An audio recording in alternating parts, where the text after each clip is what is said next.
कारोबारी हफ्ते के तीसरे रोज स्टॉक मार्केट में तेजी। 100 इंडेक्स 80,000 की तारीख हद अबूर कर दिया और 100 इंडेक्स में 680 पॉइंट्स का इजाफा हुआ है। 100 इंडेक्स 80,233 पर बंद हुआ। कारोबारी हफ्ते के तीसरे रोज स्टॉक मार्केट में तेजी आई है। तेजी का रुझान देखा गया है। 100 इंडेक्स 80,000 की तारीखी हद भी अबूर कर चुका है। 100 इंडेक्स में 680 पॉइंट्स का इजाफा हुआ है। मजीद तफसीलात जानेंगे अब्दुल कदीर राना से। अब्दुल कदीर राना बताएगा, 100 इंडेक्स 80,223 पॉइंट्स पर बंद हुआ।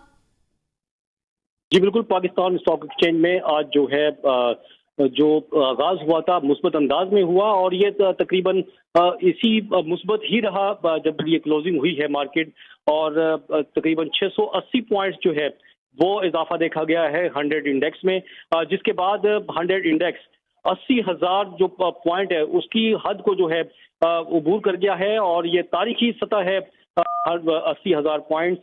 और अभी जो आखिरी जो हाईएस्ट जो लेवल था 100 इंडेक्स का वो 80,405 पॉइंट्स पर था और कम से कम इसको जो है 79,697 पॉइंट्स पर जो है वो ट्रेड होते देखा गया था। जबकि गुज़िश्ता रोज की अगर हम बात करें तो गुज़िश्ता रोज 100 इंडेक्स 79,552 पॉइंट्स पर जो है वो बंद हुआ था।